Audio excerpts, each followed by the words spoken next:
If I was gonna build a brand new Etsy brand today, what type of store would I open? That's why in this video, I'm gonna go over my 3 store ideas that I would probably go after today. If I had infinite time to open all the Etsy brands in the world, these are the top 3 store ideas that I would launch. We're gonna go over the brand idea, the products that I would be selling in the store, why I think it's such a big opportunity and what I really like about the store idea. For each one, I'll give some tips and tricks on how I would approach launching the brand, the strategy that I would personally use, the types of listing strategies that I would use to personally launch the product. Then I'm going to talk about what the biggest difficulty or the biggest hurdle I would have to overcome if I was going to launch that brand idea. Hopefully by the end of this video, maybe you get inspired by one of my brand ideas and you actually go after them, or you get just some insight or some strategy that you can then implement into your existing brand. But overall, guys, I hope you enjoy this video, so let's get into it.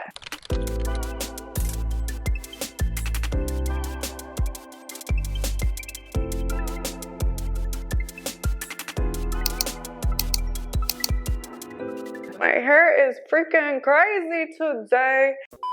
Welcome back, guys. My name's Hannah Gardner. If you're new to the channel, I teach people how to build brands mainly on Etsy, but also Shopify. And I have been building brands and documenting my journey here on YouTube. I recently actually just redid my entire free Etsy starter guide. I made it way more in depth than it used to be. So if you're somebody completely new to Etsy and just need a guide or some help getting your store to market, make sure you go to the link in the description and grab that free Etsy mini course. I really don't ever promote my courses. They kind of just sit down there, but I hope you get some value and it's free, so why not? So now let's talk about my first brand idea that I think I would absolutely crush if I did this. I kind of want to do it. Well, the first idea that I have is personalized gift boxes. I really like this brand idea because you're pretty much guaranteeing that you're opening a store that has products in it that are going to be sellable all year round. Think of every single holiday, social event,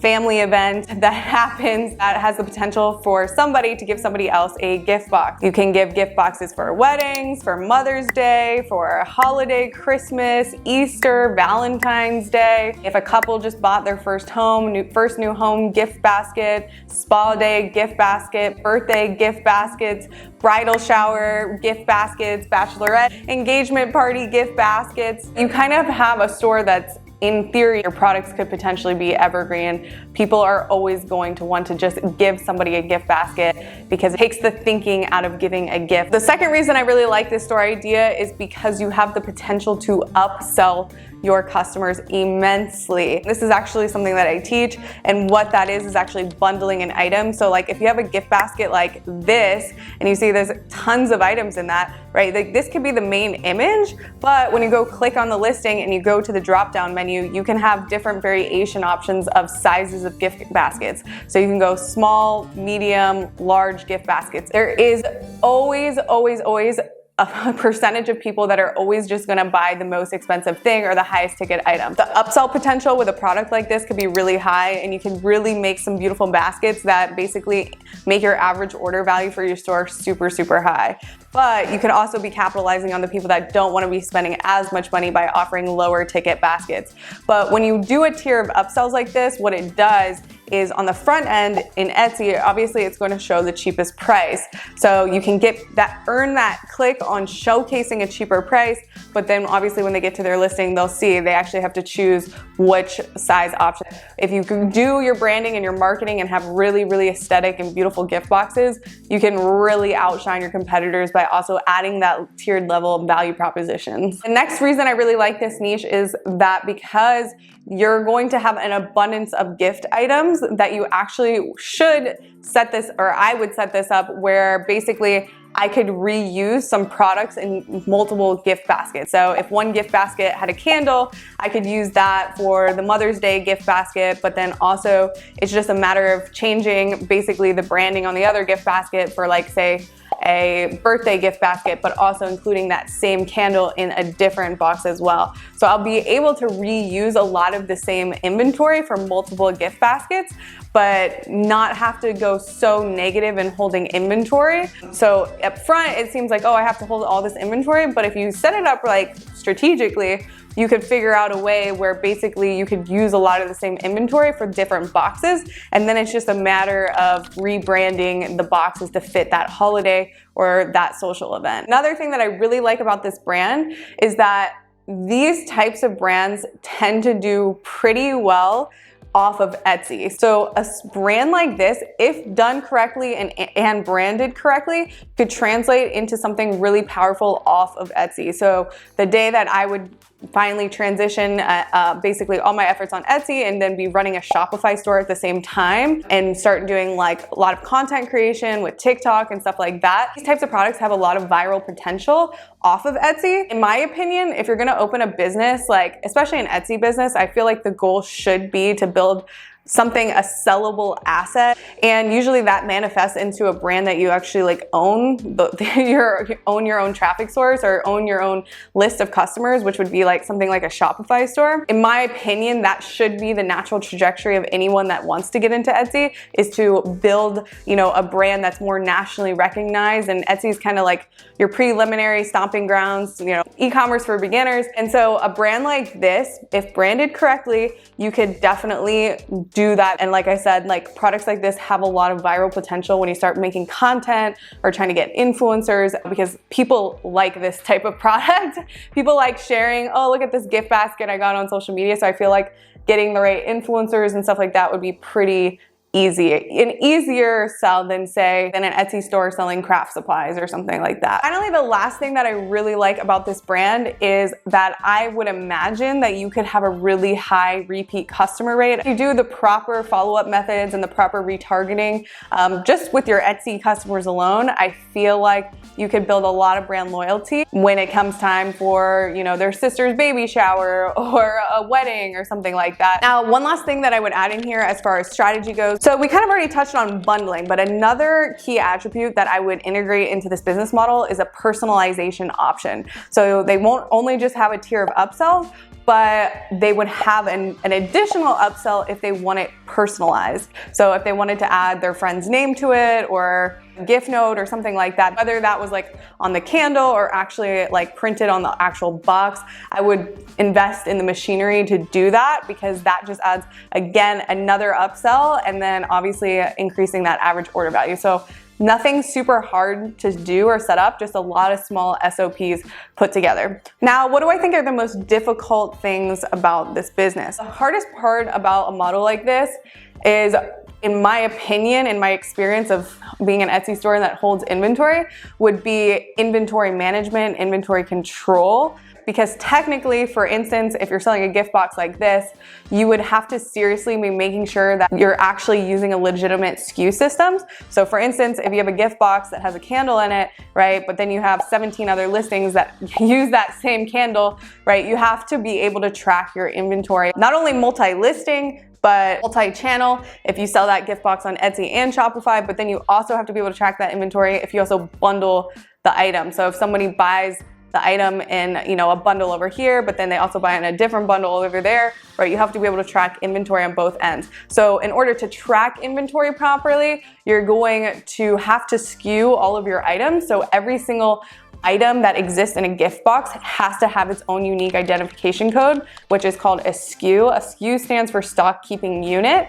And SKUs do a lot of things for a store that holds physical goods. One of them, like I said, is inventory management. Now, Etsy's inventory management system is not going to track the inventory properly for you if you're selling multi-listing and bundling. So you would have to use like a third-party inventory management tool like SumTracker, which I use SumTracker for my current brands as well, because like I said, I sell multi-channel, Etsy and Shopify, multi-listing, and I bundle my items. And so in order to track our inventory, we have to upload all of our SKUs into SumTracker and control our inventory from their platform. Yeah, basically if someone new coming into this was trying to do that without a SKU system, you would have no way to manage your inventory other than just like looking at your shelf and seeing, oh, I'm about to run out of candles. And that's a really inefficient way to run a fulfillment center or your office basically. So yeah, you would have to be really strict on making sure that you SKU all of your items, and you would have to use some sort of inventory management tool to ensure that you can actually track your inventory properly.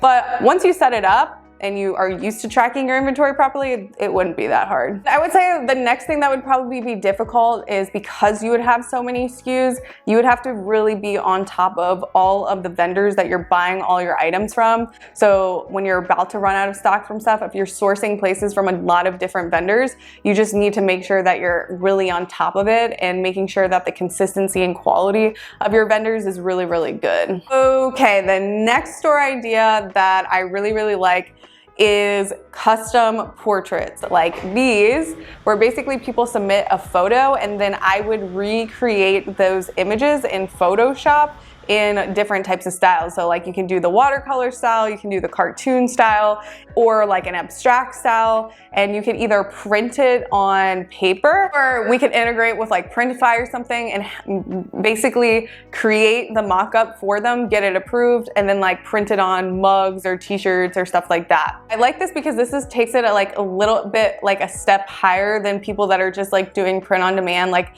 technically, if you don't know what print on demand is like when you use a company like Printify and basically put a design, like literally like a design like this crew neck, and basically you place it on a mock-up of somebody wearing a blank shirt, and then if somebody buys this crew neck, right, there's a company like Printify that will go out and basically print it for you and fulfill it for you, so you never have to touch the product. And models like this actually do really, really well if you are competitive with it and keep it up. But when you add any type of personalization component like this, it just increases the value proposition of your store. It also increases that viral potential if you wanted to translate it into something like a Shopify store. If I was doing this model, what would my strategy be? I would do pretty much a hybrid. I would sell the digital asset files of their portrait rendered into the style they want, and I would either teach myself how to do that, because I literally can look up a video right now on YouTube, literally Google how to take a portrait and render it into a watercolor image. You'll find like 50 videos on how to do it. So if I took a little time, I could probably figure out how to do all the styles myself. So I would sell just the digital file, and then I would do actual printed on paper. So then the next option would be they can buy it in all these like million different sizes, and I would invest in a really good printer and print it for them.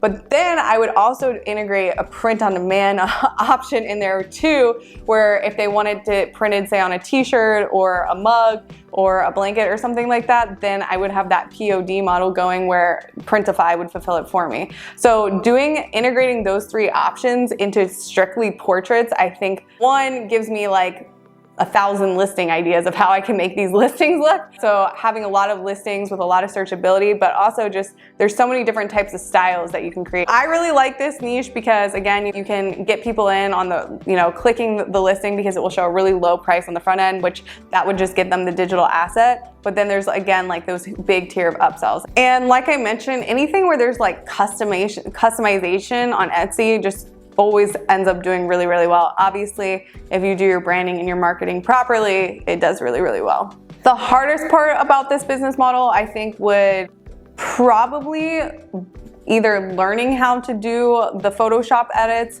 or finding the right talent or hiring somebody to do this and do it at a really good price. I know it's possible because I see people doing it online all the time, and I actually know people that do this.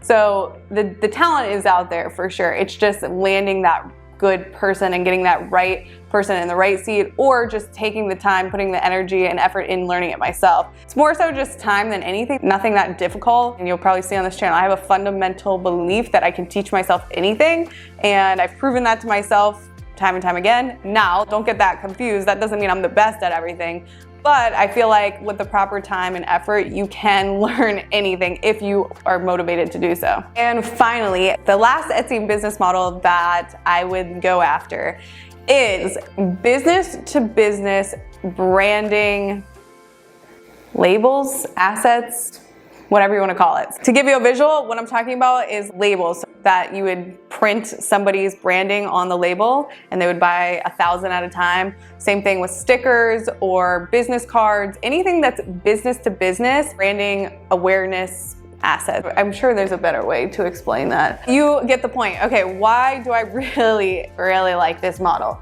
Well, first of all, let's just take an example like this. You are spending on this listing, it has 20 add to carts in it, and it has a bestseller badge. For a 1/2 inch by 3/4 of an inch tags, for 25 tags, it's $18.59. I don't even think this is free shipping. My guess is their cost to produce 25 tags for these little suede tags, probably, I just know what my cost would be if I was making these because I've been in textiles before. I'm just speaking out loud here. I think that they're clearing a really pretty profit. You're buying sheets of suede. To buy that by the yard, you're probably looking at, actually, let's just look it up. It's saying $4.60 a yard, 1 yard minimum for this guy. Obviously, you would want to try out more than just one supplier before you just spend a bunch of money buying from China. But let's just say on the high end, it's $7 per yard. And how many square inches are in a yard? 1,296 inch, 1 inch by 1 inch, and these weren't even 1 inch by 1 inch. These were 1/2 inch by 0.75 for $18. And you spent $7 on that fabric to ship it to America, and you can get 12, almost 1,300 labels, 1 by 1 labels out of it.